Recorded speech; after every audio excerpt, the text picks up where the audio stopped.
30 seconds and counting. There were plenty of years where there were guys who would dread being drafted by the Buffalo Bills. Not anymore. Astronauts report it feels good. T-minus 25 seconds. Brandon Beane realizes they're in a window of 2 to 3 years max to get this done while the iron's still hot. And getting Von Miller into that situation was big for the Bills. 10, 9. Oh, baby. Ignition sequence start. 6, 5, 4, 3, 2, 1, 0.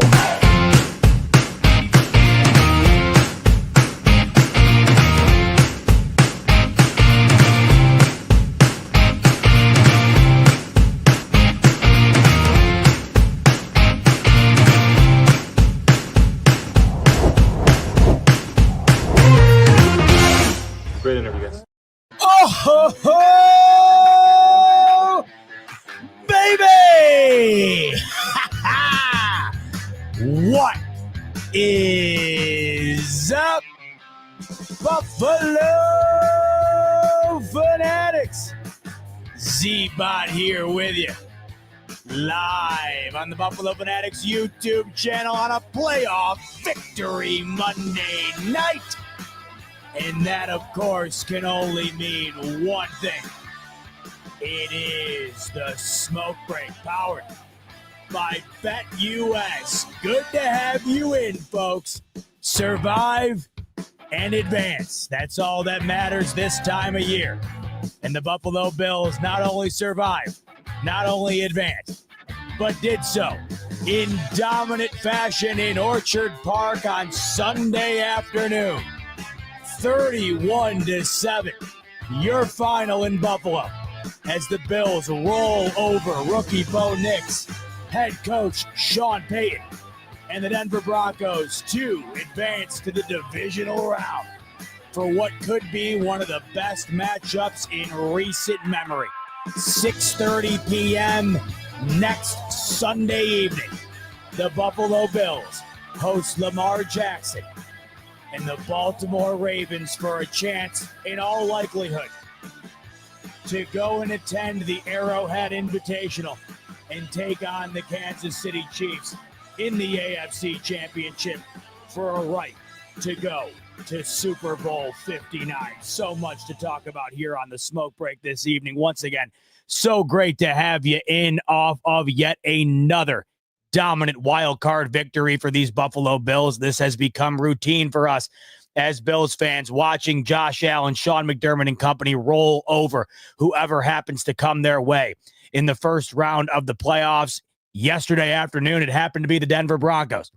Buffalo Bills were an 8.5-point favorite in that game, and they made it look easy once the second half rolled around. What an odd game, but what a satisfying game when it all came to a close. Just walked back into my door here at the Z-Bot Studios in Connecticut. Good to be back in the studios as opposed to in the Z-Bot Parent Studios, which is my parents' basement, where I have to track my equipment from here to there.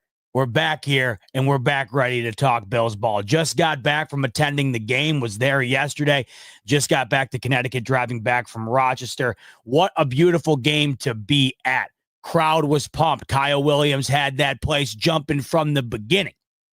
And that's where we start. We'll start at the beginning of the game, where you thought initially, oh boy, we might have ourselves a ball game. We're 2.5 minutes into the first quarter.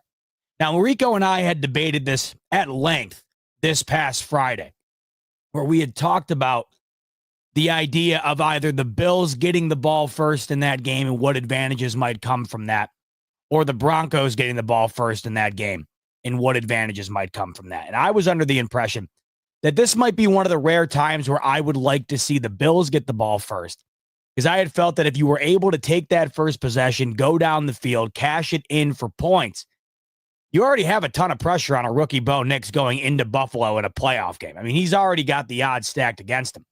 But you put him in a situation where he's in that same environment, but trailing right off the bat, I thought that was going to mean nothing but trouble for Denver. But the Broncos end up starting with the ball, and they end up starting red hot.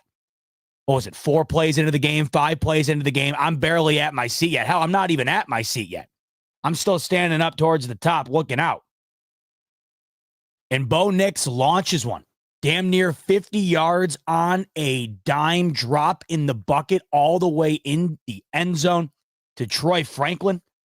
And before you even got a chance to sit down, and usually that's just an expression, before I got to take my seat, they were already losing. This was legitimately the scenario.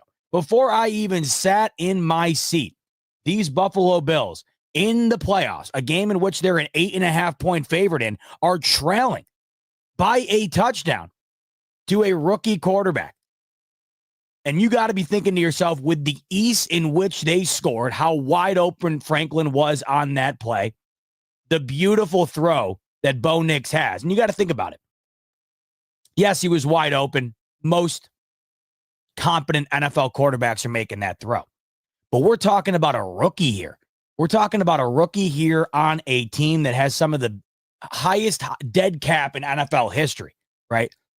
Walking into that building, as ruckus as it was, right after moments, really, after Kyle Williams gets this crowd through the roof. You don't need any added motivation for playoff football in Buffalo. Kyle Williams added that little bit extra when that game kicked off. We're talking 2.5 minutes after that.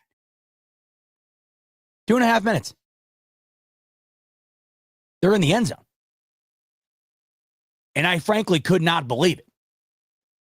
I had felt that this game was going to be close early on. I didn't anticipate the Broncos getting the best of the Bills that quickly, that easily.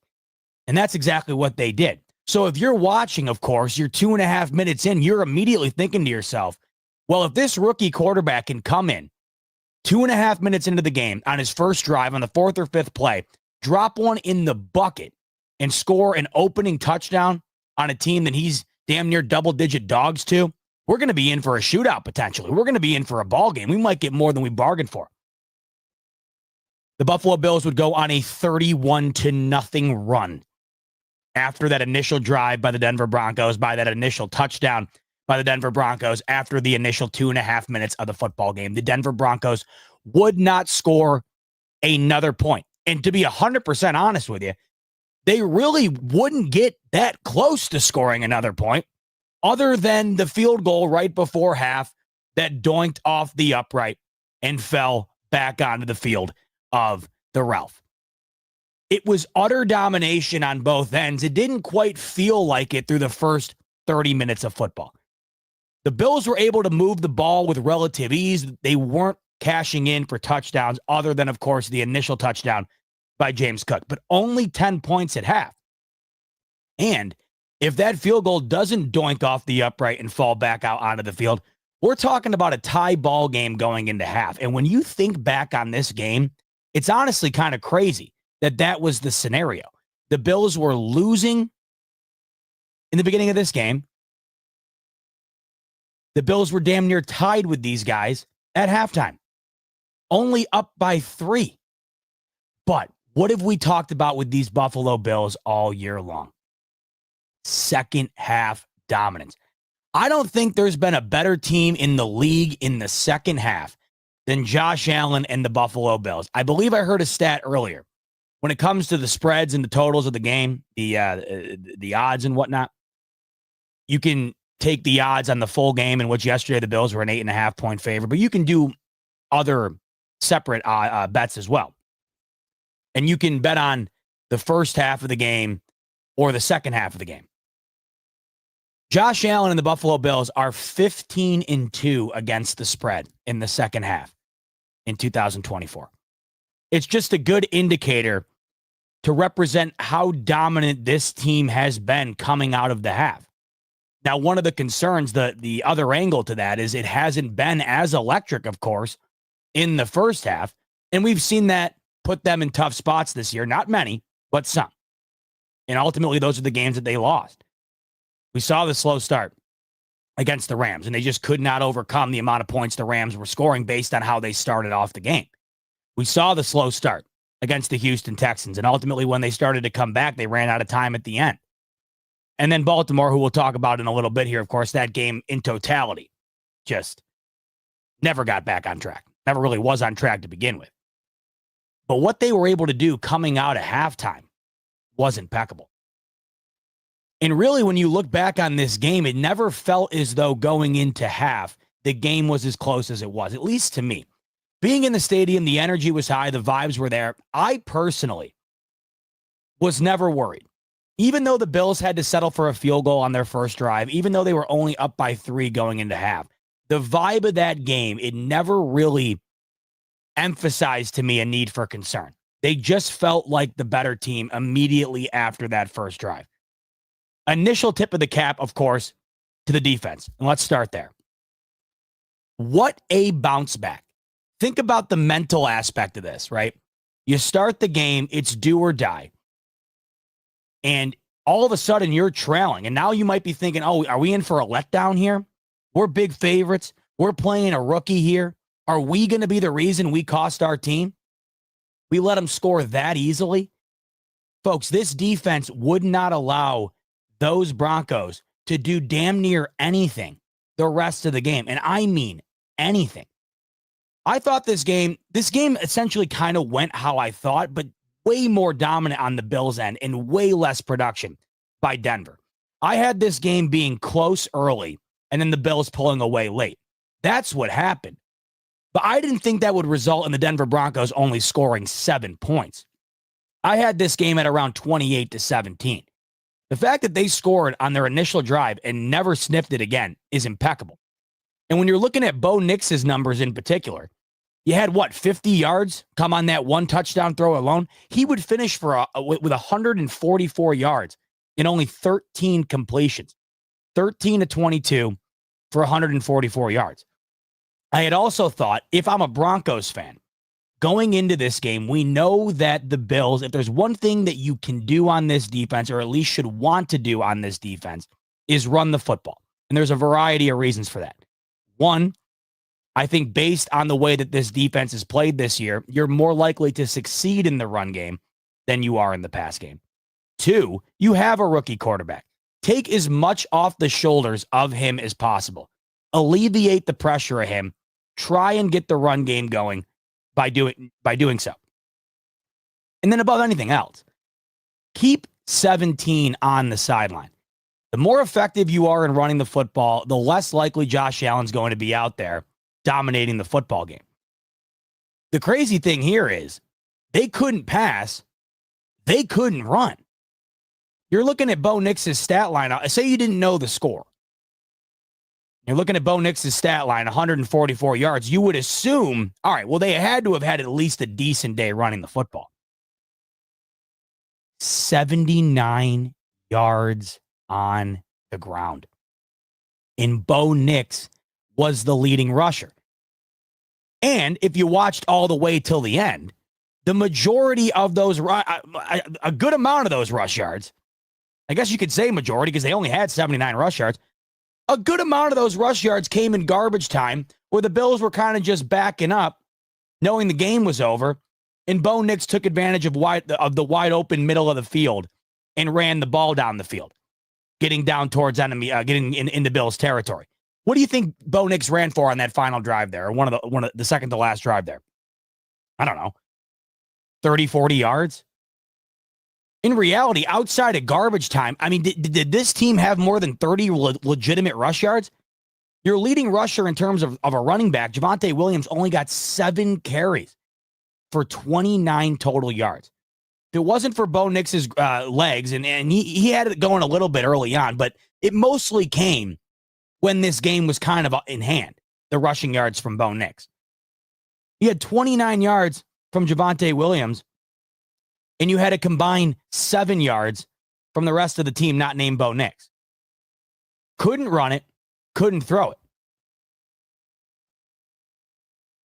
The reason, however, that they couldn't do any of that is because they did not have any time to do that. The domination of time of possession yesterday was remarkable. And this is why I always had thought going into the playoffs that, yes, the Bills' defense, if there's going to be a liability, and we'll talk about that throughout the week here, of course, as we go up against a Baltimore Ravens team that just ran for 300 yards against the Pittsburgh Steelers. We're going up against the Baltimore team who potentially has the greatest running quarterback of all time and a first ballot Hall of Famer at the running back position. The best way to mitigate that is playing offense at a high level. And I had felt going into the playoffs here, yes, the potential Achilles heel for the Bills could be the run D. But the best defense in this situation is offense. And that's pretty much what this game came down to. The Bills had over 41 minutes of time of possession in this ballgame. 41 minutes. That is insanity. Just shy of 42 minutes, actually. 17 seconds shy of 42 minutes of time of possession. These Broncos had the ball for just over 18 minutes in the ballgame. So not only could they not run, could they not throw, they never had the time to even attempt to really do so. Huge credit to the Bills defense for not allowing them to move the sticks. They were 1 of 3 on 4th down and 2 of 9 on 3rd down. In order to get them off the field, you have to cash in on the money downs. The Bills defense did that. But when the Bills offense got the ball back, they never relinquished it. They punted 1 time. The Bills punted 1 single time. So when you pair the Bills defense's ability to step up on 4th down and 3rd down with the Bills offensive ability to just never give the ball back, the Broncos really never stood a chance off of that opening drive. And the reason they scored the only points that they did is essentially a broken play that was wide open that they cashed in on. They didn't come close to having anything else to put points up on the board other than a missed field goal. They had no time, and the time that they did had, the time that they were given, the Bills defense shut them down completely. This Broncos team, people are going to look at this, and you're going to hear it throughout the week. Rookie quarterback, lucky to be there. We're terrible last year. This Broncos team was no slouch. In fact, so much so that I think a lot of us had some nerves going into this game. Not necessarily that we thought the Bills were going to lose, but you got to be honest with me. You had to have thought the Broncos were going to keep this game closer than they did. I did. I thought that at the very least, the way I had been watching Bo Nix play recently, I thought they were going to put up some points. On that defense of the Bills, based on how Bo Nix was playing, I had thought that they were going to be able to put up at least enough to get into the teens. The fact that this team was held to under 10 points, I would not have guessed. Remarkable performance by the Buffalo Bills defense, and even more remarkable performance, in my opinion, by the offense, really giving the defense a day off. The Bills defense only had to play 18 minutes of football in this game. 18 minutes of football with what? I don't know, 5-6 minutes of that being an utter garbage time. How much legitimate football did the Bills defense have to play in this game? 13 minutes? We're talking less than a quarter of the game the Bills defense legitimately had to be out there on their A game. In the playoffs, I don't care who you're playing. Rookie quarterback, 7 seed, lucky to be there. I don't give a damn. I mean, this Broncos team, we had watched them destroy a borderline playoff team in the Atlanta Falcons 38-6, right? Put up 41 points on the Browns, who have a decent defense. Put up 27 on another playoff team in the Chargers, right? Take the Bengals to overtime, who are on the cusp of getting into the playoffs. And I know it was the Z team last week against the Chiefs, but they put up 38 points, and Bo Nix was slinging the ball all over the field. I know, believe me, I know that they were playing the absolute practice squad of the Kansas City Chiefs, but he was still dropping dimes everywhere. This defense stepped up big time. Big time. How big of a motivation had that had to have been yesterday going into a game this upcoming Sunday where you know the Bills defense is going to have to play probably the best game of the year in order to help their offense get the W over the Baltimore Ravens. Matt DeVideo coming in with a super chat. Z-Bot, what's up? Happy Victory Monday. Hope you had a great time at the game. How about them Bills, baby? Woo!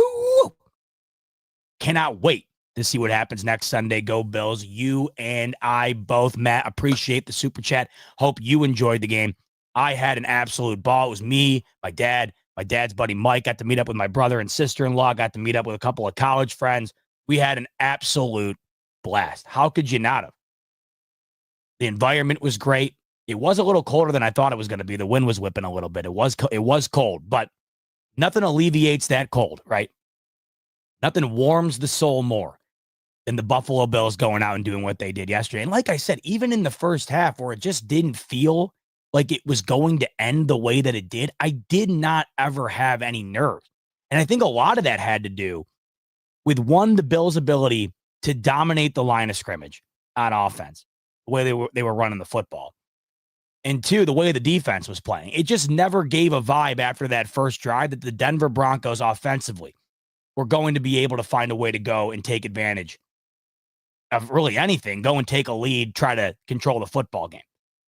I don't know how you guys felt. Let me know in the chat. But even at halftime, I wasn't overly concerned. I was more so waiting for it to get going. I just didn't realize it was going to get going the way that it did. Isaiah coming in. The national anthem flyover and that Kyle Williams speech. Had my voice gone before the game even started? Yeah. The environment was off the charts. Kyle Williams is a legend. And it's playoff football in Buffalo. Like I said, you don't need any more added motivation than that. That place was rocking. And it's always an absolute privilege to be a part of that type of environment. Place was packed. Crowd was all in. The team was feeding off of it.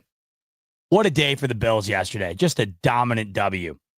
And really suffocated another playoff team for roughly 30 full minutes of football in the second half. So we talked about the defense, and it was really just a shutdown effort. Shutdown effort completely. Able to sack Bo Nix twice. Forced them to punt 4 times. And like I said, the key here was the money downs. Holding them to 1 of 3 on 4th down, 2 of 9 on 3rd down. I mean, the Broncos only had 13 first downs in this entire football game. And like I mentioned earlier, the best way to define the dominance of this team was the fact that the Bills' defense really only had to play about 13 or so minutes of legitimate football in a 60-minute game. And that had, of course, a lot to do with the fact that the Bills' offense did exactly what you wanted to see of them. I mean, this was, if there's one word to define it, it would be efficient. And I think that we've used that word a lot throughout Joe Brady's tenure here as the offensive coordinator of these Buffalo Bills. And I had said going into it, Rico and I had talked about this, and he said, what do you want to see from Joe Brady? And I said, I want to see what I've seen from him since he's taken over. Joe Brady reads a room terrifically. He reads the vibe of the game impeccably. Far better than I thought Ken Dorsey did, and I think it was a real big switch for the Bills from where they were under Dorsey compared to where they are now under Brady. The best example I can give you is his ability to know when something's working, I'm going to stick with it until I'm proven they can stop it. And if they can't stop it, well, then I'm just not going to stop doing it. The Bills ran the football in this game 44 times. 44 times. Before our eyes, ever since Joe Brady's taken over, and really ever since the drafting of James Cook and the realization that this offensive line might be one of the best in football, this team has been as much of a running football team as they've been a high-powered passing offense with one of the greatest quarterbacks in the sport. I mean, that's the truth. This Buffalo Bills offense is just as much predicated on the run anymore than they are on the arm of Josh Allen. And that's a beautiful thing. That is a beautiful thing. We've talked about it for a while now. They can win in a multitude of different ways. Yesterday, offensively, they won with the perfect blend of domination on the ground, and then Josh Allen, when he did have to throw, just being as efficient as you possibly could be. Allen finished the day 20 of 26 for 272, averaging just over 10 yards an attempt. 2 touchdowns with a passer rating of 135.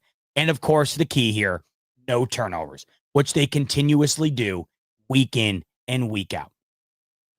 Had one of the best turnover differentials in the history of the sport this year. And we know at this time of year, this is the time of year where you want a trend like that to continue. And they don't put themselves in harm's way. The best way to do that is to do exactly what they did yesterday. James Cook, as I mentioned in talking about, a guy, in talking about this team offensively and how outside of Josh Allen, I find him to be the biggest X factor that the Bills always needed. Now, you couldn't do this without the play of the offensive line. And I think that if there's one thing that stood out yesterday, it's this Bills offensive line. Go back and watch the game. Whether it's run block or pass block, these guys are off the charts. Now, I know Allen took a couple of sacks in Sunday afternoon's game. But what was that? That was the second time he had been sacked in the last 8 games. You're going to give a pass on that when you understand that the Denver Broncos D-line is one of the best in the sport. That is a defensive line that led the league in sacks this year. You knew at some point they were going to get theirs. A defensive line as good as theirs, you can't completely shut them down all game. So yes, they did get 2 sacks. But if we're talking about who won that battle, it was the Bills by knockout. If you go back and watch that game and watch the trenches, that really seemed to be the ultimate difference in the game. And that allowed the Bills to hold on to the football for damn near 42 minutes. We're not talking about going up against the dredges of the league here in defensive line play. I understand that's the 7 seed coming to town. But there's no 7 seed about it when it comes to that defensive line. That was probably the best part of this Denver Broncos team. You don't lead the league in sacks by accident. That D-line was no joke. And man, I thought the Bills' offensive line took it to them. You don't run the ball 44 times if you aren't getting the results through the trenches, and they were getting the results. James Cook took advantage of it. Josh Allen took advantage of it. Ty Johnson took advantage of it. Buffalo Bills finished with 210 yards on the ground. If you look at Josh Allen's stat line in this, you're going to see 20 of 26, 272 yards, 2 scores, no interceptions, and a passer rating of 135. You're going to look at that. You're already going to think the Bills offense had a good day.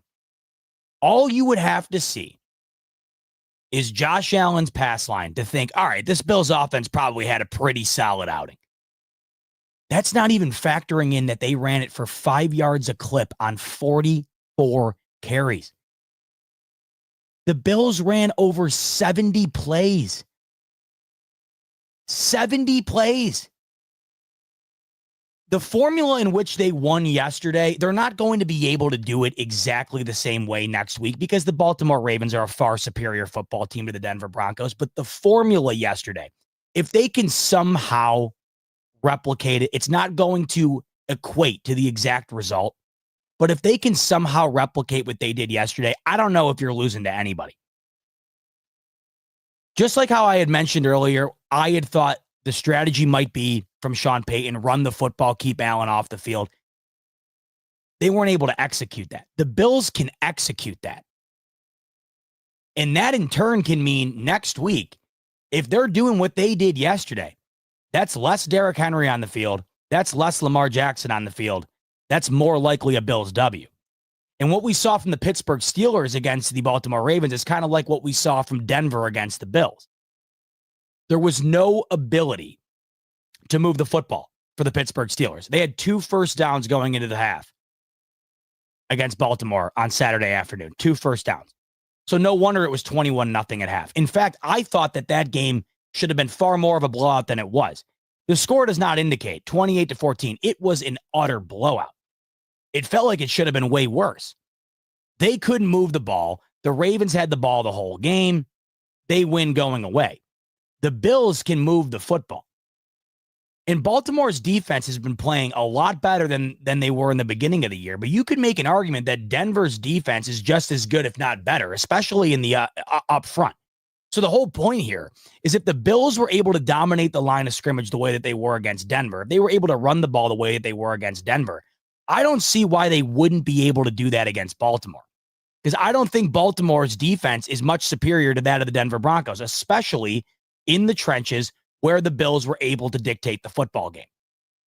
It's not going to be the same outcome because I guarantee you the Baltimore Ravens aren't going 2 for 9 on third down. So you're going to have less chances to hang on to the football. But I think when the Bills do get their chances, based on what we saw yesterday and really based on what we've seen all year, this wasn't an anomaly. The Bills have been able to run the football all season long. It's no wonder why James Cook now has 2 consecutive 1,000-yard seasons. It's no wonder why James Cook damn near led the league in touchdowns. This is not an anomaly. This is who the Bills are now. The Bills' offense is a high-scoring offense led by one of the best quarterbacks in the sport that at the same time is also just as elite of a run offense as they are a passing offense. All year long, when you hear about running offenses, you hear about the Ravens and you hear about the Eagles. The reason I feel like you don't get that same type of talk about the Bills' run game is because of Josh Allen. The reality is the Bills' offense, in terms of running the football, has been one of the best in the league. And you saw it on display again yesterday. And it's what I love so much about Joe Brady. He sees them winning in the trenches early. He sees them popping off 5-6 yards a carry. He doesn't go away from it. It's less on the shoulders of Josh Allen. It's more on the shoulders of the opposing defense. It's more on the shoulders of the opposing offense, having to make sure they take advantage of every opportunity that they get, because if they don't, well, the Bills are going to get the ball back again. They're going to run it just like they did the previous drive. They're going to tick 8-9 minutes off the clock. And by the time you blink, the game's almost over. You're trailing by 2 scores and you're out of luck. You're screwed. I mean, the fact that the Bills ran the ball 44 times, scored 31 points, and it still kind of felt like they didn't really have their A-plus game the whole game is saying something. I mean, when you really think about it, the first half, it's not like the Bills had their A game. It wasn't like that was the best offensive performance we've seen. They only had 10 points at half. And like I said, they're a missed field goal away from that game being tied at half. And they still find a way to get to 31. I mean, these Bills are unconscious when it comes to scoring 31 points. If it wasn't for that dud that they played against the Patriots where they won 24-21, I mean, let me just go back and look here because I can't even keep track anymore. I forget. So it's 1, 2, 3, 4, 5, 6, 7, 8, 9, 10, 11. 9, 10, 11. The Bills with Josh Allen playing quarterback, the Bills have scored 30-plus points in 10 of their last 11 games, with the one outlier being the 24 points against the Patriots, where they really just played like a really mediocre day of football, and Josh Allen did not play well. I mean, Josh Allen had 154 yards in that game, and he was 16-29, and that was a 24-point outing. Offensively, that outing, a 24-point outing in a W, that offensive performance was the worst that the Bills have had since playing the Jets on Monday Night Football on October 14th. Today, folks, is January 13th. The Bills have not scored 30 points outside of one game in 3 months. 3 months. And they do it in a variety of different ways. But yesterday against the defense, if you're going into that game with a rookie quarterback in Bo Nix, you're thinking that the way the Broncos are going to be able to stay in it was their defense. Can they force Josh Allen and these Bills to not score 30? Can they force a few key stops and allow the offense to take advantage?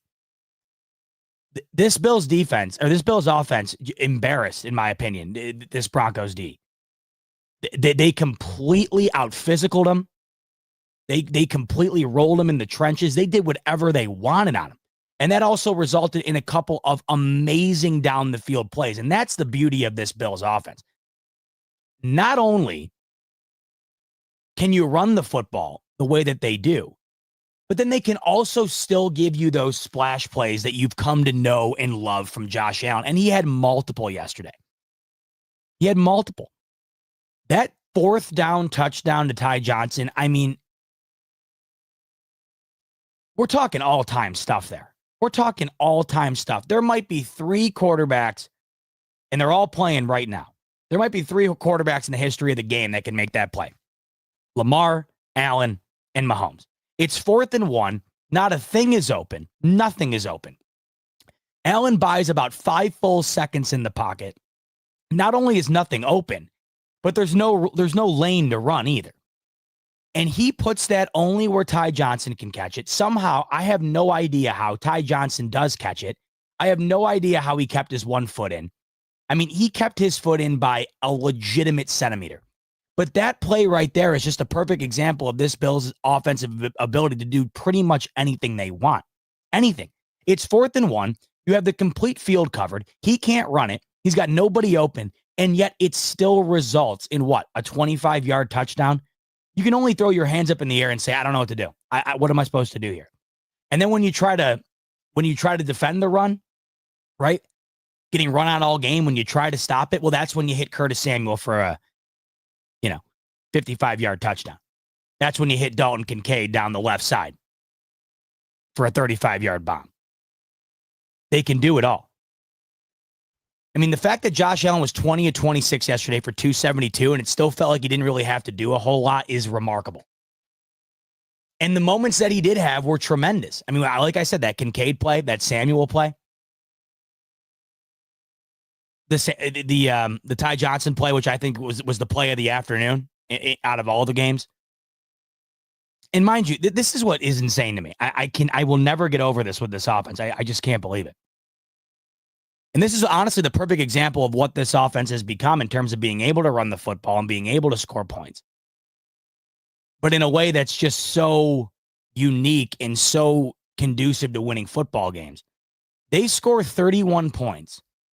Allen goes 20 of 26 for 272. And Amari Cooper and Keon Coleman combined for 3 catches and 13 yards.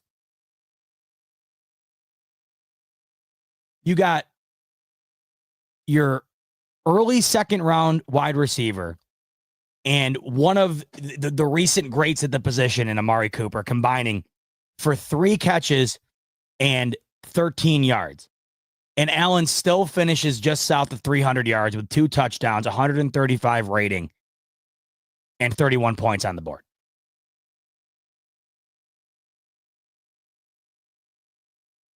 The distribution of the football, 8 different receivers. James Cook having a day. Allen using his legs. Getting the ball out quick.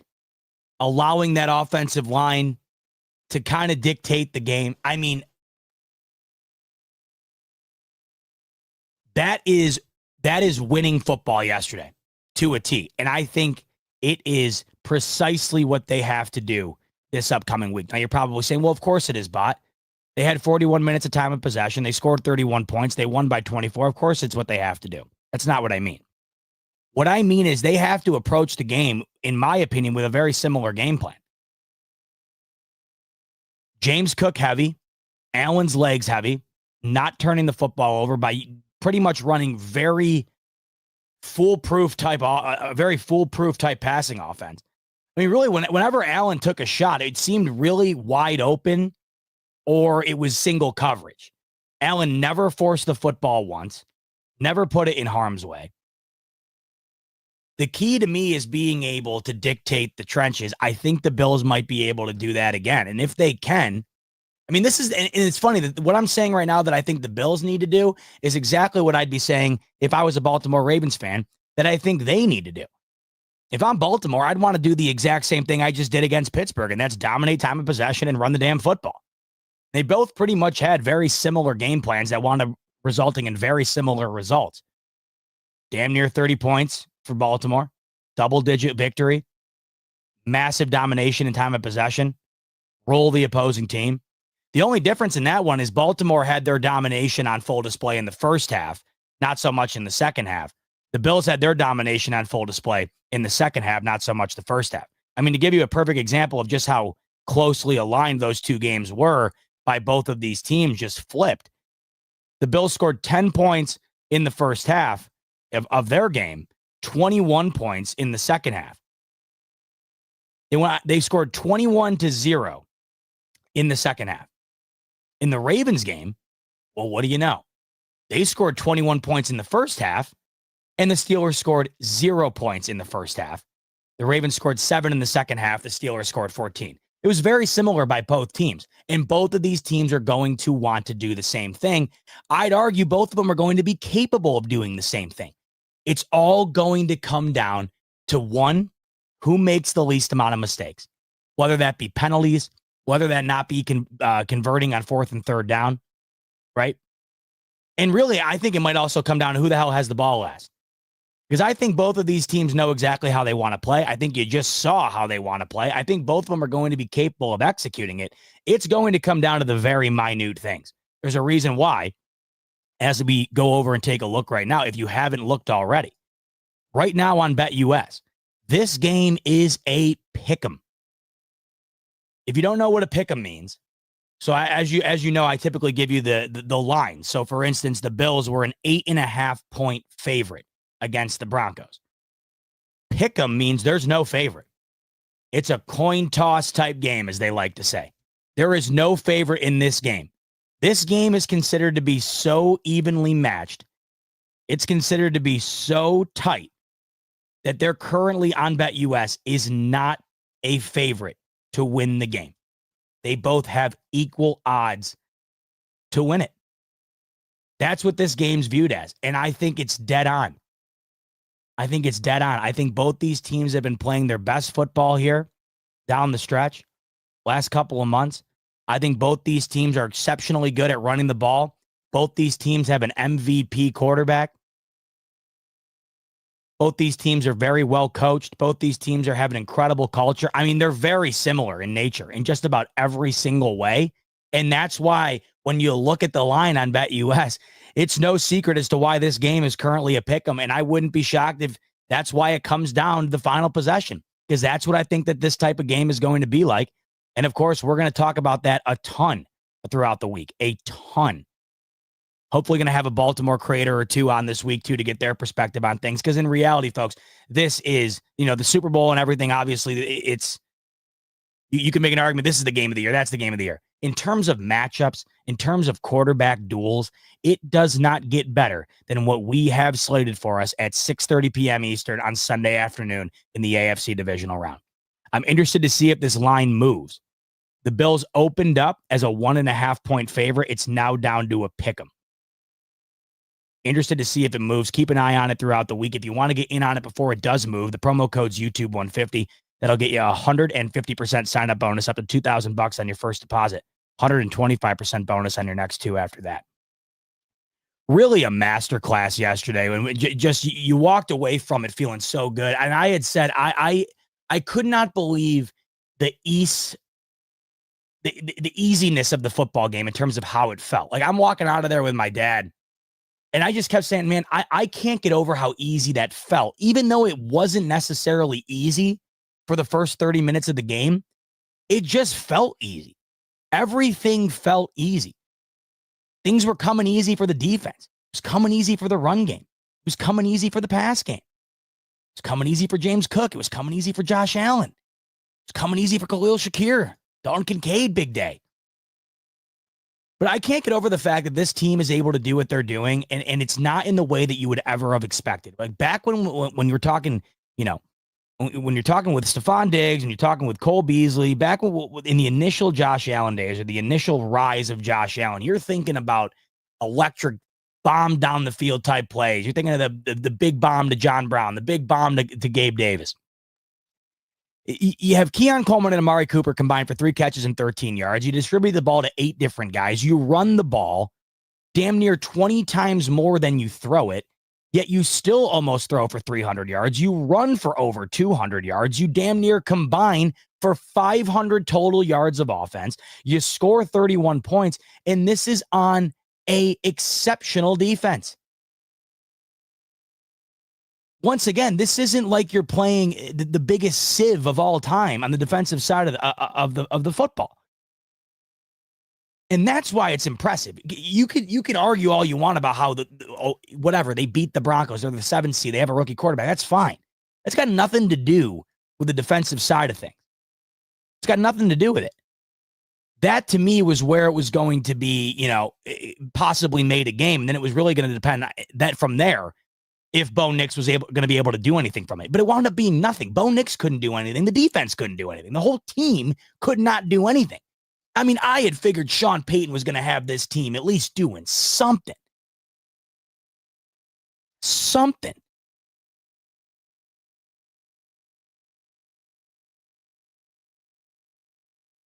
I can't get over it. I'm going back and looking here.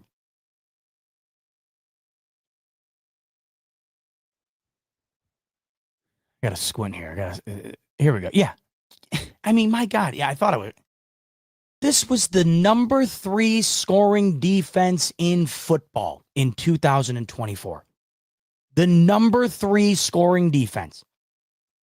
In terms of yards per game allowed, this was the 7th total defense. So anybody this week that wants to tell you, well, of course the Bills roll. Josh Allen always beats the weak teams. Josh Allen always beats the crap teams. Yeah, they always win in the wild card. That's because they never play anybody. Take the idea behind the rookie quarterback out of it.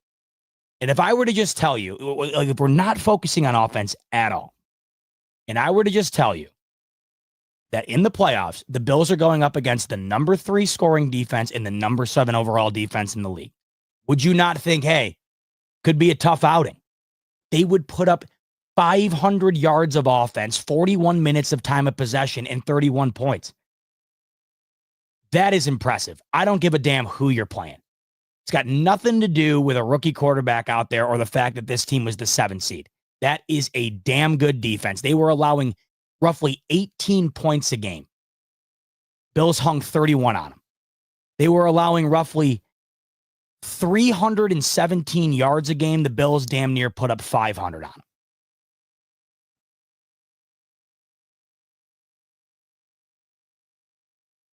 And this is the kicker. Above all of that, I mean, when we're going down the line of stats here, this is the number 3 overall rushing defense. And this is where I have hope for next week in the Bills' ability to do what they just did. The Denver Broncos were allowing less than 100 yards of rushing offense per game, good for number 3 in the entire league. Going into the playoffs, they were allowing 96 yards of ground in 2024. The Bills more than doubled the average in which the Denver Broncos allowed per game throughout the regular season. More than doubled. And this is where you have confidence because the Baltimore Ravens rank as the number 1 rushing defense in the NFL. They allow only 80 yards of rushing offense per game. So if the Bills had just struggled mightily running the football against the Broncos, you would go into the Baltimore game saying, Bills couldn't run against that rush D, and they're very comparable in terms of the numbers. I don't see how they're going to be able to do it against Baltimore. Consequently, I feel the opposite right now. If the Bills were able to just do that to Denver's defense, why wouldn't they be able to do it to Baltimore's defense? I think that that's just a perfect example of how tremendous this offensive line is playing right now and how amazing James Cook has been for this team. It's the perfect example. And, you know, the other thing too here, and here's the other difference. In terms of just these defenses that the Bills will be going up against in the last 2 games here, the running defense for both the Broncos and the Ravens are very comparable in terms of the numbers. However, the Broncos have a far superior passing defense to the Ravens' passing defense. The Ravens finished the 2024 regular season with the worst passing defense in the league, only behind Jacksonville. 31st in the league. Denver was middle of the pack. So you already know that you can run the ball against a top 3 running defense. You already know that. And you already know you can throw the ball against a mid-tier defense. What are they going to be able to do in the air against a defense that's twice as bad based on the numbers in the Baltimore Ravens? Because Allen just had if you were to look up efficient, that is what Allen was on Sunday afternoon. You're signing up for 20 of 26, 272, 2 touchdowns, no interceptions any day of the week. That's not even factoring in the 46 yards on the ground on 8 carries. And I'll tell you what, those 8 carries for 46 yards, I thought that was somewhat limited. I thought they were going to run him more. Allen will be running the ball, I personally believe, more this upcoming Sunday. Kind of similar to what you saw Lamar Jackson do this past weekend. Lamar Jackson ran the ball 15 times against the Pittsburgh Steelers. 15 times for almost 90 yards. I think you're going to see Josh Allen have at least double-digit rushes in this upcoming game, and I think you're going to see those numbers go up as well in terms of the yards. Willie's asking, where are you seeing these stats? They're on any website. You can just go on ESPN or NFL.com. All those stats are on there. And then you just, if you want to go based on ranking it based on like I was just doing best or worst or whatever, you just click the category. So if it's rush yards or it's points per game, you click that, then it'll organize it from top to bottom, best to worst, based on that individual category. I mean, Allen just had an incredible day. And it's crazy because it didn't, outside of the couple of plays, like it didn't feel like and this is why I love this team right now. I love this team right now. It never once felt like, oh man, down 7-0 or felt like, hey, Josh Allen's going to have to put the cape on. Never felt that way. It really never felt that way. And yet he still had like put the cape on type numbers or a put the cape on type game. I mean, he had well over 300 total yards in the game. Multiple scores.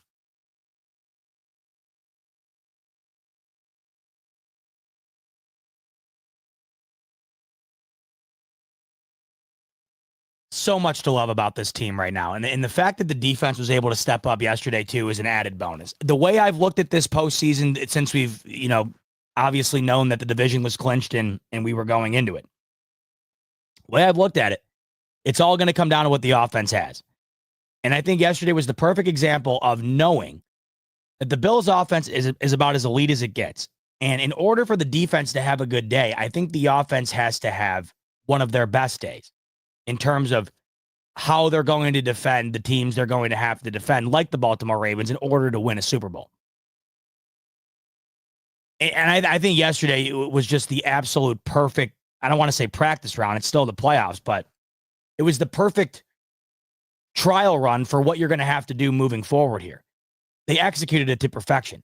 I don't think, I can't even fathom how unbelievable damn near 42 minutes of time of possession is. And like I said, you're not going to have that amount of time of possession against Baltimore. Their offense is too good. But can you replicate a similar style game plan on offense? I think you can. And it's what they failed to do against them the last time. Now, I have to rewatch that game in detail this week, and I'm going to do a preview episode at some point this week. And I'm going to rewatch that game, kind of go back and really kind of look at what went wrong in terms of how it was able to be derailed so badly. But my initial thoughts here are the Ravens are going to be able to run the football.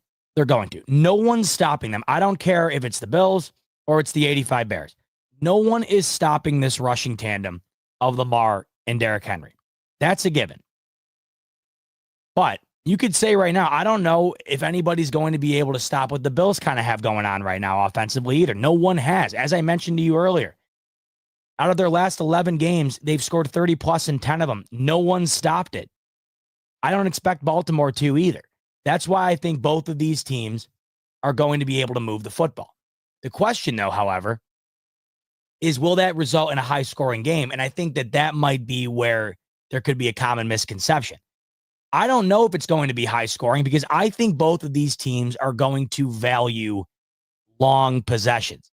I don't think either of these teams have any intention of scoring on 3-4 minute drives. They're going to want to do exactly what they just did this past weekend. The Ravens had a drive against the Steelers where they ran the ball 13 consecutive times. They did not throw the ball one singular time. They ran it 13 times all the way down the field, scored a touchdown.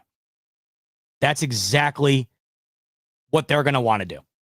The Bills, like I mentioned to you, how many times?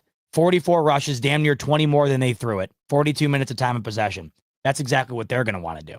I think both of these teams offensively are capable of doing just about whatever they want against just about anybody. And I think both of these teams are going to want to have elongated possessions. So I don't think that that's going to result in some 35-32 type game.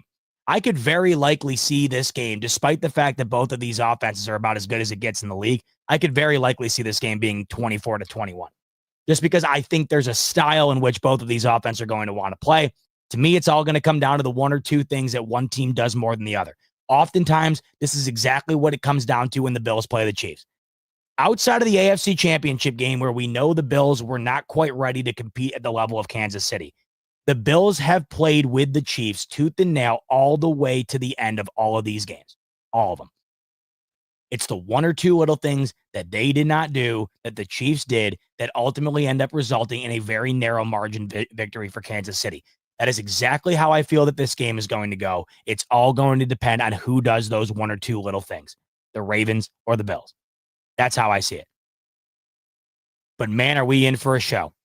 I mean, it's one of those games where even people who are not a fan of either team know that this one is going to be one they cannot miss no matter what. This is must-see television. This is a ratings buster. You look at the 4 games this upcoming weekend. I know we still have one more to go in about an hour from now between the Vikings and the Rams. But the matchups that are set up for this upcoming weekend, the Bills game is bar none the best. It will be the best probably for the remainder of the year here, depending on, obviously whoever wins here playing the Chiefs, that's going to be an incredible game. But you in all likelihood have the two MVP, the MVP and the runner-up here going toe-to-toe. The two best offenses, in my opinion, right now, at least in the AFC, going toe-to-toe. I mean, if we're talking offense this past week, you could argue that the Philadelphia Eagles had the best offense in the league. They certainly didn't look like it on Sunday. I mean, based on this past weekend, the Bills and the Ravens, if you base it based on this past weekend and really about the last couple of months here, the Bills and the Ravens probably have the two best offenses in football. Probably they have I mean, I don't even think it's probably. They do. For 2024, they have the two best quarterbacks in football. I mean, this is must-see television. This is going to be an absolute movie. How could you even put it into words? I'm nervous as hell, but here's my initial takeaway. There's a couple of things that I think differ in this game compared to last time. One, it's the home field advantage. The home field advantage is something. It is something. Every single team this past weekend won at home except for the Tampa Bay Buccaneers, who had every opportunity in the world to win that game, and they blew it. You had Baker fumbling that exchange to McMillan, giving the ball right back to Washington after an amazing fourth down stop. You had them foul that botched snap on the fourth down there, the third down there, and 1 to continue the drive. Bucks could have won that game. It felt like they kind of blew it, even though you got to give credit, man. My God. Same circumstance Bo Nix was in yesterday was exactly what Jaden Daniels was in yesterday. And he went out there and balled. And he did so in a huge moment. He went down there with 5 minutes left and never let the Bucks touch the ball again. But outside of the Bucks, who very well could have won that game, every single team this past weekend won at home. So I think that the home field advantage is certainly something. You also know for a fact that the Bills are not scoring only 10 points again. There's just no way. There's no way they're only scoring 10. The lowest amount of points they've scored since mid-October is 24. And throughout that time span, they've scored 30 plus in every single game but one. They're not scoring 10 points. You also did not have Milano in that game, Teron Johnson in that game, Terrell Bernard in that game. I'm not the one to cry wolf when it comes to injuries, but when you don't have your 3 arguable best defensive players, yeah, it's a fact. It's not an excuse. It's a fact. So that's a difference. Now, the other thing, too, is I think that the Baltimore defense is playing far better than it was at that time, and the Bills only scored 10 at that time. Beginning of the year, the Baltimore defense was not great. Been playing real well down the stretch. I will say, though, however, the opponents that the Ravens had to play down the stretch in terms of allowing that defense to kind of play better than maybe they were earlier, it helped out a bit. You were playing a Texans team that up until Sunday, or a Saturday, I don't know where that came from, really. I really don't. But they were doing nothing offensively, and they beat the hell out of them. You played the Giants. We know what that is offensively. They played the Steelers. We know what that is offensively. We play the Browns. We really know what that is offensively. They played the Eagles, who we know have one of the better offenses in the league. That was one of those games that they lost. So to round out the year, the Ravens played the Eagles, the Giants, the Steelers, the Texans, the Browns, the Steelers again in the wild card. Of all of those games, we really only have respect for one of those offenses, and it's Philly. And I don't want to discredit Houston because it seemed like they found something on Saturday afternoon. But I also know going into that Ravens game, they hadn't found anything prior to wild card round here. So you could argue that maybe the defensive numbers are propped up a bit, but I still think that it's unarguable that the defense for the Ravens is significantly better than the first time the Bills saw them. We also know that the Bills just got all out of whack. Derrick Henry scores off the jump there, and they never got it going. They went for it on that fourth down with that fake punt, didn't get it. Or was it a fake punt or was it a trick play? I can't even remember. I've completely tried to erase that game from my memory. It was disgusting. It was probably the worst loss in the last 3 years in terms of just sheer domination. I think it's no question it'll be a far better game. It'll be a far tighter game. And I really don't know. Like I said, that pick'em line to me is dead on. It could go either way. I really do think it just comes down to one or two things. And I'm talking like the littlest things. I'm talking like one of the punters shanks one and it goes to the 40 instead of the 10. I mean, just something as little as that, I think could really flip the game. That's how tight I think this is. A kick return where one of the teams gets it out to the opposing 45 as opposed to getting it at the 35. Like just something like that. That is how tight I think it is. And you also have two quarterbacks here that have been unbelievable at everything, really. But maybe more importantly than anything, not turning the football over. Will one of these guys turn it over? Because they really haven't. All year long, no one has been better at securing the football than these two quarterbacks. Outside of course, Justin Herbert. But my God, we saw how quickly that changed on Saturday afternoon. I cannot get over how bad they played. Still can't. It's funny too. I think we obviously have one more game to go tonight. We'll see what happens there. But I think based on the 5 games we've gotten thus far through the wild card round, the Bills and the Ravens have by far looked the best to me of the 10 teams that have played thus far. The Bills and the Ravens look like the 2 best teams that I've seen over the weekend. Don't you agree? It's incredibly tight, incredibly close. 2 incredible teams, 2 phenomenal teams with 2 incredible, phenomenal all-time quarterbacks. 2 incredible run games, 2 great offensive lines. Man, I mean, but it's Monday, and you still got to enjoy what the Bills did yesterday. And I just thought what they did yesterday was it was really a clinic. I gotta step back sometimes and think to myself, like, am I nervous about this game because I'm just a Bills fan and it's the playoffs, or am I legitimately nervous about this game because I think they're going to lose? And I'm talking about like the Broncos game. I never really thought they were going to lose. I think it was just more like I'm a Bills fan. I am susceptible to incredible heartbreak on an annual basis. This Broncos team has been playing pretty damn well the last month or so. They have a Hall of Fame coach. Bo Nix looks like he could really be something in this league. I just did not expect 31-7. I did not expect Denver to score on their first drive and never sniff a score again. I really did not expect the Bills to have 42 minutes of time of possession. I didn't expect them to have 500 yards of offense. And maybe I should have. I mean, really. I can't help but wonder at times whether my nerves or maybe my slight pessimism just comes from the sheer anxiety of the situation. Clearly, they didn't have any. I mean, clearly, like Cass is saying, yeah, it's just generational trauma. You do the same thing year after year after year with the same result.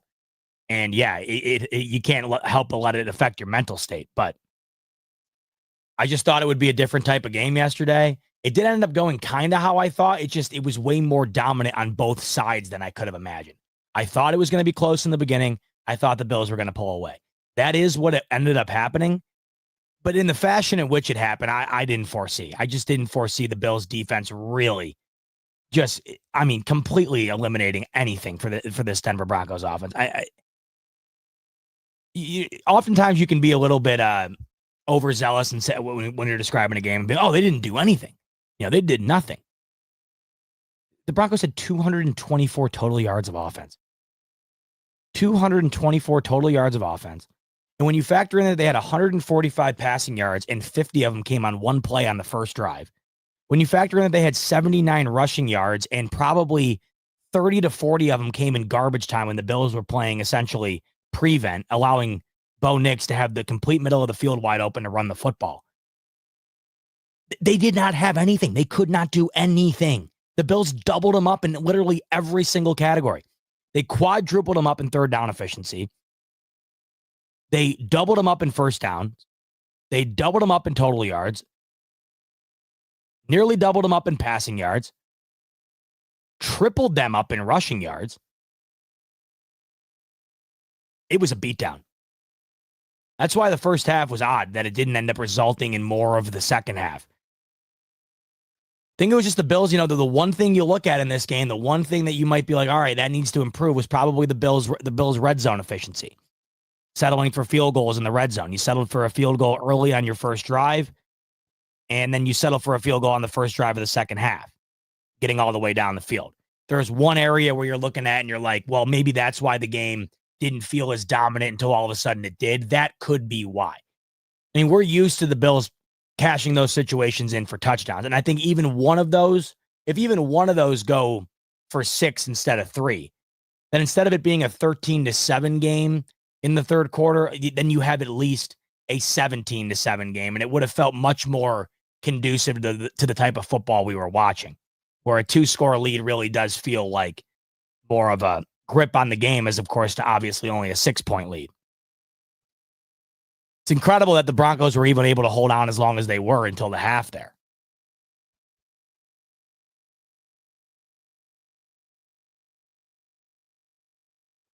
I'm so excited for this upcoming week, though.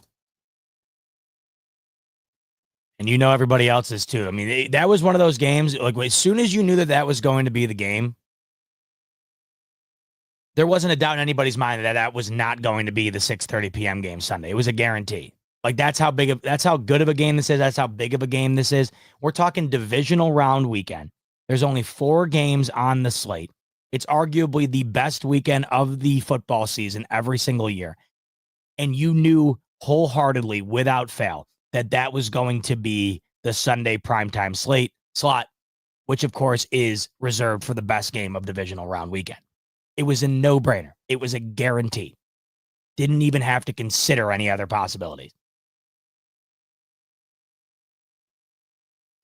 And then outside of course, Ray Davis getting banged up, you didn't have any injuries either in that game either. It was just clean all the way through.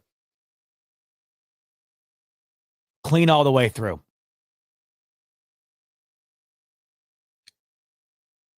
What didn't they do right? What didn't they do well? Outside of not executing in the red zone as much as you would have liked, which I still think is something, right? Outside of not executing in terms of scoring 6 instead of 3 on a couple of their red zone trips, what didn't they do well in this game?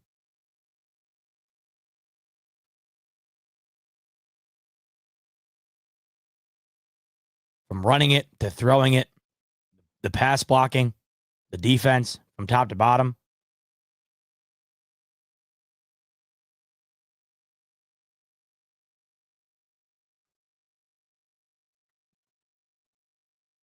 And I don't know. I just thought that Denver was going to have a bit more of a spunk to them. You're talking about a young team with a Hall of Fame coach. You would just think that they had nothing to lose and they'd go out there and kind of do that, kind of play like that. And on the first drive, it's exactly what you saw. And you would have just assumed, man, they're just playing loose. They got nothing to lose. And it never culminated again. It's so rare, I feel like, you see a team come out the way that they did to then go on to do nothing at all for literally 57 additional minutes of football.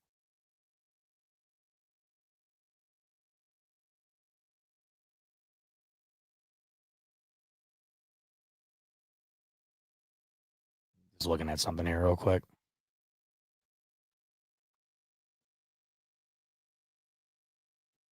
Let's take a look at some super chats. Richie, Bot, you're alive. Better believe it. Alive and well, Richie. He's saying we're beating the Ravens by 10. Don't worry. We played this Denver team like this on offense for a reason. Prep to keep Lamar Henry off the field. Yeah, like I mentioned, like it just felt like you don't want to say practice round, you don't want to say exhibition, but it was a tune-up. It was a warm-up for what you got ahead. Like being able to execute what they did yesterday. And I think it's the perfect simulation because you are getting a very similar defense in terms of their ability to stop the run and the ability to kind of, affect the trenches. You had the Ravens as the number one defense in terms of rushing. You had the Broncos at number 3. You prove on Sunday afternoon that you can run it with vengeance and you can run it early and often. You prove that you can dictate the football game on the ground. You've proved that you can hold on to the ball through running the football, and you prove that you can establish the pass through the football, running the football as well. I think that it was a perfectly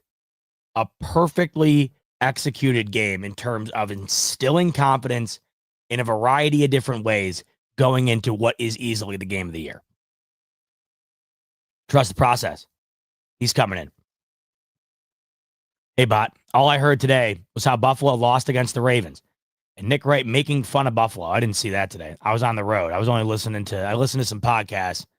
I didn't listen to anything that Nick Wright had to say. What did he have to say? Do this, the team to gather billboard material. Yeah, I mean, if I'm Sean McDermott, we're watching that Ravens game all week. We're watching that, what was it, week 5 game, week 4 game? We're watching that all week.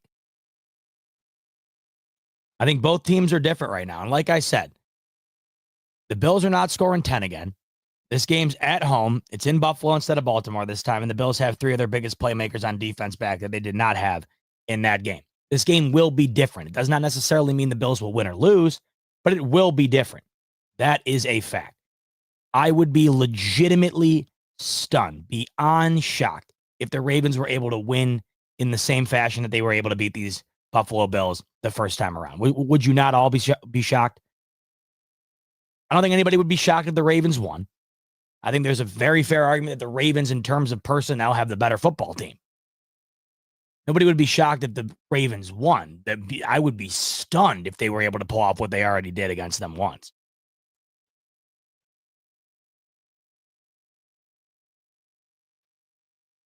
Some people were saying in the chat that Nick Wright said the opposite. He was saying that Nick Wright. I mean, I got to take a look, but from what I've known when watching Nick Wright this year, he's been very high on the Bills. I mean, he's been high on the Bills. He's been higher on the Bills than just about anybody but his Chiefs. He's been very complimentary of Allen, and I think he's been very high on the Bills all year long.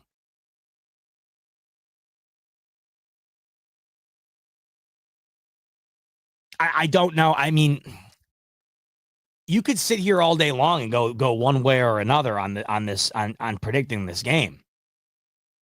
Like I said, to me, I think it's just very simple. I think it comes down to, once again, like who does the one more thing than the other team, and who does the one less errant thing than the other team. I think it's truly in the league who do very similar things well.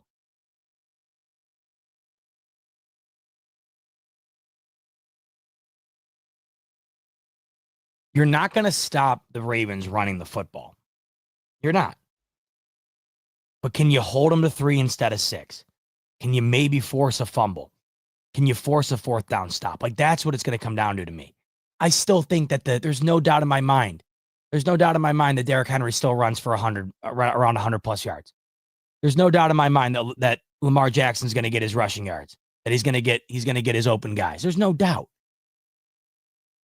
But Josh Allen's going to get his. James Cook's going to get his too. So what's the difference in the ball game going to be?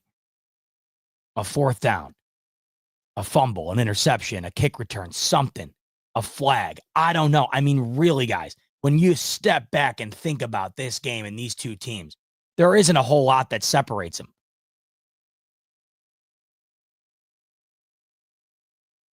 Man, it's going to be good. I just hope for the first time, man, I just hope it's going to be good, and it's going to be good for us. All these instant classic games, they always go the other way. all you would love to see is an instant classic that the Bills take home.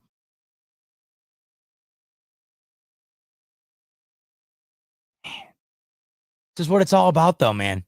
This is what it's all about. Being a fan of this team, what we've waited for so long. Being a fan of truly one of the best teams in football with one of the best talents at the quarterback position we've ever seen. This is what it's all about. The moments like these that you get as a fan, where you get to be a diehard fan of the team that is about to go square off in easily one of the best playoff matchups in recent memory. And it's not just based on how good these two teams are. When you factor in how insanely divisive and intense and argumentative and elongated this MVP race was this year, that to me is like the big thing here. It's already an insane game. Like, throw out the MVP. It's already an insane game. You got two of the best teams in the league, two of the best offenses, two of the best coaches, two of the best fan bases, two of the best teams in terms of just overall makeup, two of the most well-run organizations from top to bottom. It's incredible. But when you factor in what this MVP race was this year, you basically had people killing each other online. You had people like virtually killing each other, just destroying one another in the comment section. You just go into town, saying anything and everything. Some of the dumbest things you've ever seen. Some of the most heinous and malicious things I've ever seen. I mean, it was crazy. What this MVP race was, we haven't seen one like it in a long time. We have not seen an MVP race like this in a long time. And like I said, back when we pretty much found out that Lamar was going to win this MVP based on the APL Pro team votes, no one's going to give a rat's ass who wins that MVP. They're going to care about who wins on Sunday. That is what matters most. Josh Allen could lose the MVP 10 times over. If he won on Sunday, I don't think he'd care. I know I wouldn't care. I know you wouldn't care. Nobody would care. This is what it's all going to come down to, and that's why it's so beautiful.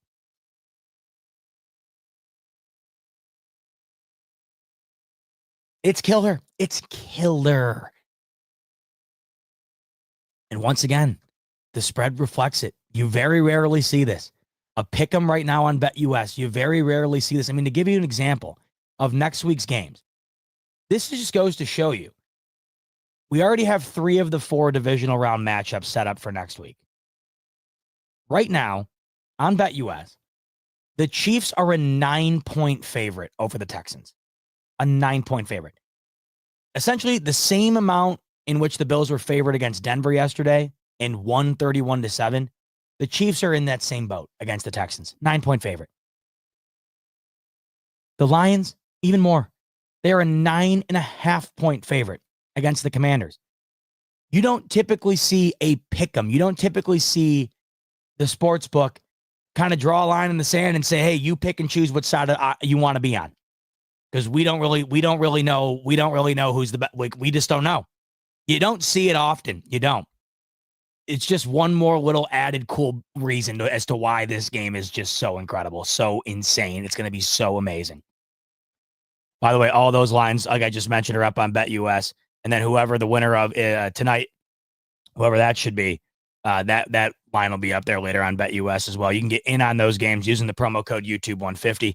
It'll get you a 150% sign-up bonus, up to $2,000 on your first deposit, 125% bonus on your next 2 after that.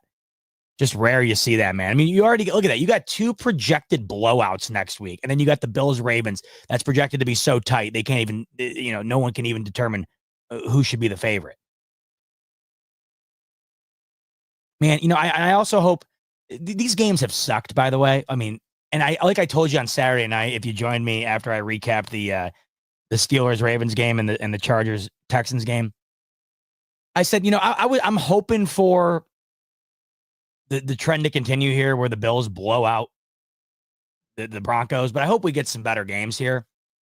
And obviously the trend did continue. The Bills did blow out the Broncos, but we have had 4 blowouts. We're 5 of the 6 games in here. We've had 4 blowouts and 1 good game. We've had 1 even arguably good game. All of these other games have been ass kickings. That's why I found it so funny how everyone was bitching and moaning and crying about how uncompetitive and unwatchable and how bad the college football playoff was. And I'm thinking to myself, it is what it is. This is the sport. When you got the high-end teams and the lower-end teams battling out for do-or-die football, oftentimes the better team is going to roll. But you typically get like one upset, or you typically get like one nail-biter. And I know that technically the Commanders wasn't upset last night, but the Commanders had a better record than the Bucs did. I mean, yes, it definitely was an upset. It was in Tampa. They were technically an underdog based on the spread, and you had a rookie quarterback playing. I get all that. But out of all of the games this past weekend, if you had to pick one game, even I did, if you joined me and Rico last Friday, the only game Rico and I differed on was Commanders Bucs. I took the Commanders, he took the Bucs. If there was one game that you were going to pick an upset in, it would have been that game. So if that's the case, is it really truly this big upset? By the technical definition, yes, it was an upset, but it didn't really feel like a major upset. You know, Pittsburgh beating Baltimore would have been a major upset. Even, you know, another one, I guess, technically, Houston beating the Chargers was technically an upset. Houston was an underdog in terms of the spread, but it was in Houston. They won their division, and I know it's a shit division, but they won their division. The Chargers didn't. I mean, it wasn't like there was this big divide. But either way, upset or not, in that game, we had blowout after blowout. I know the Eagles only won 22-10. The Packers were abysmal. They were so bad. And the Eagles played terribly too, in my opinion. Jalen Hurts did not play well at all. That offense did not look good at all compared to the standard we've set for them. That game felt like it should have been like 35-10, not 22-10. That was a blowout. The score might not reflect it. That was a blowout. I mean, they completely outclassed Green Bay. Green Bay never felt like they were in it. Even though it was like 16-10 at one point, they never, ever felt like they had a chance. These games have not been good. I think tonight will be good. I don't really know how it couldn't. I'm leaning Rams. I don't really know what's going to happen. I just have a hard time not leaning Stafford and McVay going against Sam Darnold in his first ever playoff game. Then again, however, these Vikings, I can't let one bad game against Detroit be the only thing I remember from a team that won 14 games in a season. So I really don't know. It's a toss-up to me. Plus, it's in Arizona, neutral site game. But it just kind of sucks that next week in the divisional round, you have the Bills, Ravens, that's considered to be as tight as it can get. And out of the other 2 out of the other 3 games are already projected to be damn near double-digit blowouts. This year truly was the have and the have-not year. I don't think the top of the top, I don't think it's ever been this good. Like the top tier of the league. I don't know if it's ever been this good. I don't know if the bottom of the barrel has ever been this bad either. That's why there's so many head coaching openings, and that's why there's been so many storylines coming out, including Mike Vrabel coming back to the division. That's awfully interesting. We'll be squaring off against Mike Vrabel 2 times a year now as he takes over the New England Patriots head coaching job. We've had our battles with Mike Vrabel throughout the last handful of seasons with a couple of primetime games against Tennessee, a couple of big battles with Tennessee. So welcome him to the division. He's already the second best coach in the division. And then Mike McCarthy, just when you thought he was in, they pull him back out. I thought Mike McCarthy was guaranteed to be canned midway through the year. Then Dak goes down, and they start winning games with Cooper Rush, and it feels like he's got some momentum building. The team's gathering around him. Then the general sentiment felt like, oh, Mike McCarthy, he's definitely going to keep his job. And then it ends up happening today. Mike McCarthy's the one that walks away, not the Cowboys. He tells Jerry Jones, you're not giving me enough guaranteed years here, man. I'm out. I'm going to go explore my options. Crazy, man. But that's why there's so many head coaching openings. I mean, the bottom of the league this year was bad. It was a really bad year to be bad, too. It was a really bad year to be mediocre. Because if you won like 7 games this year, you're picking like 15 or 16th in the draft. And typically you can lose like 6-7 games and you'll be in the top 10. No, I mean, this year, like it feels like everyone in the top 10 is a 4 or 5 win team. Mitch, the lead lobster. legend, saying, Bot, whatever happens, parentheses, I think the Bills win big. Love the mindset, Mitch. You are an awesome guy with constant awesome coverage. We appreciate you being on this journey with us. BF is the best YouTube channel, baby. It feels so odd, Mitch, reading one of your chats and not telling Rico to hit that damn button. I wish I had the button with me. I don't have the button, but I'll do it verbally. I need to get one of those buttons of my own. But I don't want to steal Rico's. I can't steal Rico's shtick there. That's Rico's thing. If I start hitting that bell, it's going to be a little too much bell. That's Rico's bell. I got to get my own bell. I got to get something different. But Mitch, the appreciation is all on my end. Believe me, I appreciate you guys being on this journey with me and all of us together. That's been the beauty of all of it, man. It's been the beauty of all of it. It's why, like I mentioned earlier, the idea behind us being able to root for the team that's playing in the biggest game of the year because of the fact that it's going to be the best quarterback battle of the year. I mean, we've all been on this ride together. And let's just hope this ride continues after this weekend. This is going to be a huge narrative. It's going to, this game, beyond the win and the loss, it's going to be a massive narrative boosting and narrative destroying game. Whoever loses this game, the narrative that they can't beat the best quarterback in the playoffs, the narrative that they can't win the big game in the playoffs, that narrative is going to go to new heights. Meanwhile, whoever wins this game, man, they finally got the big one. Man, they finally got that signature win in the playoffs against the top tier quarterback. You know me, I think that sucks because I think win or lose, I personally do not think it hinders either one of these guys in terms of how I view them. I just don't. The Bills beat Lamar. It's not going to make me view Lamar any less at all. But that'll be exactly what the outcome of this game will be. You know it, and I know it. I mean, that's the outcome of all these big games. That's why it's always pissed me off so much that, Josh Allen puts up one of the greatest playoff performances we've ever seen. The defense collapses in 13 seconds, and all of a sudden, the storyline is Josh Allen's a choke artist. It's just it's always been the dumbest form of take, in my opinion. It's not even low-hanging fruit because I don't even think it's fruit to be taken off the tree. I don't even think the fruit exists. It's just synthetic fruit. It's a synthetic tree grown to form a synthetic narrative that I personally don't think exists, but yet it seems to exist because of how much it's talked about. But when you really think about it,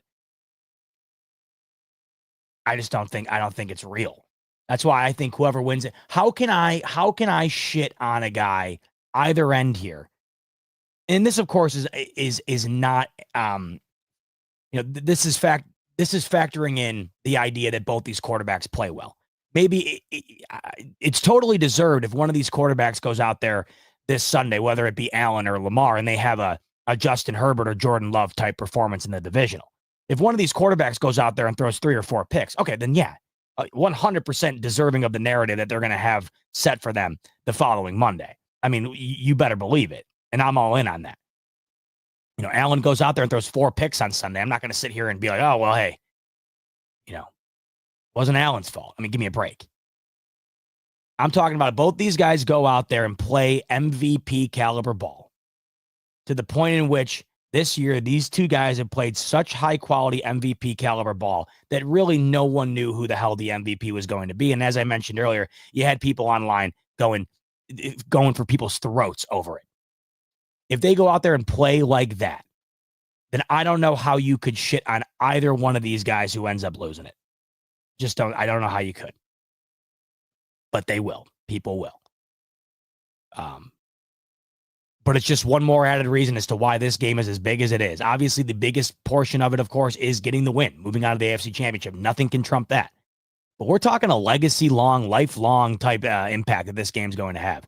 The impact on the legacy of either one of these quarterbacks, whether we like it or not, and you know I don't, but whether we like it or not, the impact on these guys' legacies is going to take a major hit, and it's going to be majorly advanced on either end based on who wins and who loses. It is a huge game.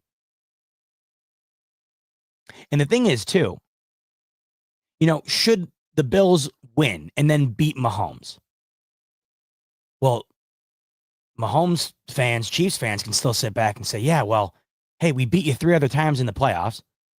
We have 3 Super Bowl championships. And we're good on this side. The Ravens go against the Chiefs and they beat the Chiefs. It's the same thing. Oh, hey, we beat you last year. We won the Super Bowl after beating you in the AFC Championship. We have 3 rings. We're fine. This is why this game is so unique. Because typically,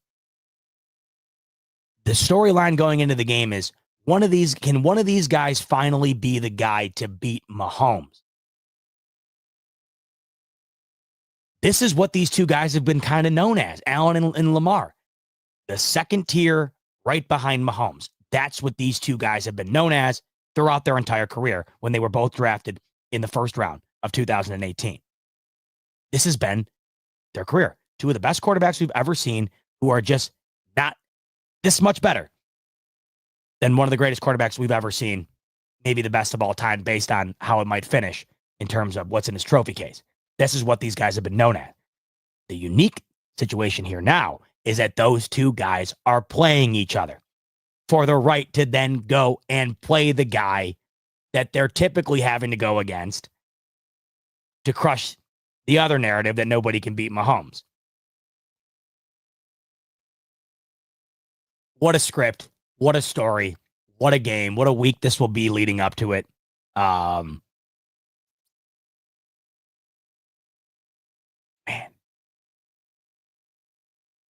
But yesterday was something else as well. Couldn't get to this upcoming week without getting by yesterday, and the Bills not only got by, but they got by with flying colors. You can't say enough about this performance yesterday. And the beauty is, a lot of times throughout the year, there's been a handful of complimentary games where you look back and they played collectively well. But it's primarily been, it's felt like the Bills offense really rolling in a lot of these games and the defense just kind of hold and serve a bit enough for this offense to win it, right? This really felt like a collective effort. Bills offense was holding onto the ball, scoring points. The Bills defense was immediately giving them the ball back to do that yet again. Not only was the Bills dominating the time of possession battle, but the Bills defense supplemented that time of possession battle by just shutting Denver down in every facet of the game, including the money downs. It was a whole collective effort that resulted in a dominant performance all the way down to Tyler Bass, 3 for 3. I mean, we can't let that go unnoticed. The playoffs, 3 for 3. I know they were short yardage field goals, chip shots. I don't care. You know, last night it's a chip shot for the Washington Commanders kicker, and that was if that ball was 1 yard further back, that thing is hitting the upright and bouncing out, and maybe they lose that game. None of these are given. So everything, defense, special teams, offense, you name it. Jacob coming in, my man, 60 months. I need to get, like I just was telling Mitch, I got to get a button. I got to get something. It can't be the same button as Rico, but it's got to be a button. I'm going to look into that this week. I need a button because I feel like I should be hitting the button right now for Jake. I'm going to get a button. Be on the lookout. One of the upcoming episodes, we're going to have a button. Jake, 60 months. 5 years. Unbelievable. Saying, hey, bot, love the show. Love your old school sweatshirt. Thank you, brother. This is our year to win the whole damn thing. Go Bills. Hey, hashtag JA17 MVP. Jake, appreciate you tuning in. Appreciate the chat. And man, appreciate you sticking around with us for 60 months as a member. That's incredible stuff. I owe you a button. We're just going to call it the button. We're not going to call it the bell. We're going to call it the button. The bot button. I'm going to debut it later this week. I got to find something cool, though. Got to find something off the beaten path a little bit. Gerald coming in. Gerald Ross, Broncos fan here. Congratulations to your team. Gerald, thank you very much. Congrats on a hell of a year. Appreciate you coming in. Everyone in here knows. Obviously, I'm sure you probably haven't tuned in many times before, if ever.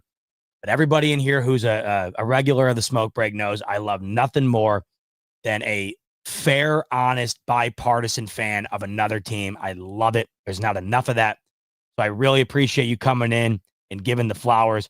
But everyone in here will tell you, I have given Denver flowers. I have been very impressed with Denver. The ability to overcome what they had to go through with Russell Wilson to have to fire Nathaniel Hackett, to have to move on from Russell Wilson and take the largest dead cap hit in NFL history, and then a year later take a rookie quarterback to the playoffs. That is impressive. I am very impressed with Bo Nix. I think that once he gets a couple more, guys around him, once he gets another year with Peyton, once he really gets his legs underneath of him, I have seen some flashes from that guy that has me thinking that he's going to be something special. And before anybody says, hey, Bob, we don't want Bo Nix to be great. Look, we need somebody, the league needs somebody in that division to compete with Mahomes. This league needs somebody in that division that can finally overthrow Patrick Mahomes in the West, because nobody's come close. We thought it might be Justin Herbert. I just don't see it.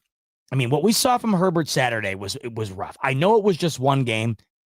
You can't throw 3 picks in the regular season to go and throw 4 in a playoff game that you're favored in, when it's only the second time you've ever been back there and you've been waiting forever to try to get your team back at a crack at getting it done in the postseason. We need some new life.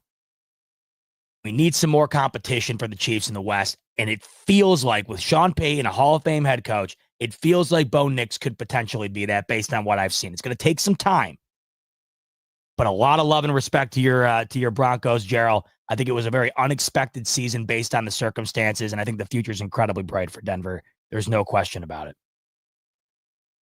There is no question about it. All right, hey, we are about 10 minutes away from kickoff on the finale of Wild Card weekend. Rams taking on the Vikings. I really don't know how it's going to go. I don't know how it's going to go. Like I told you earlier, I'm leaning Rams. I think the Rams, just based on experience, I think they're the slightly better team in terms of trust value. And that's only because I don't know what to make of Sam Darnold. I got multiple years of really mediocre to bad. I got one outlier really good year. And I have a tough time putting all my eggs in the basket of the really good year. And the reason I have that tough time is not only do I have a far larger sample size of poor play, but in the one big, gigantic moment that Sam Darnold had to face this year, and that was last week against the Lions for the 1 seed, he completely imploded. I can't get that out of my mind. I don't want it to be the sole reason why I lean Rams in this one, but I can't get it out of my mind. We had talks about Sam Darnold being potentially a $40 to $60 million quarterback. I understand not winning every big game. He was 18 to 42 for like $160 in that game. It was bad. So tonight's going to be huge for Sam Darnold in particular. I think Sam Darnold can really make himself or lose himself a lot of money tonight based on how this game goes. We'll see. Right now on BetUS, the line is still up. You can get in on this game tonight before it kicks off. And as you can see in front of you right now, those Vikings with Sam Darnold are a 2-point favorite over the LA Rams with an over-under of 48. This game is at a neutral site because of the fires in Los Angeles.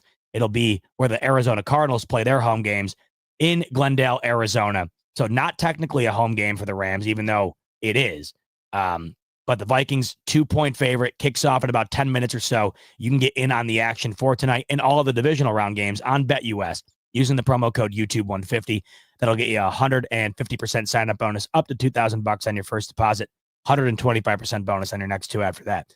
All right, so some good news. I'm off of work this week, so should be having more episodes of the Smoke Break coming your way this week than usual. We got a lot to talk about this week, a ton, including diving into, analyzing, and breaking down that unbelievable divisional round game we have coming our way this upcoming Sunday. So we'll be doing tons of previews on that.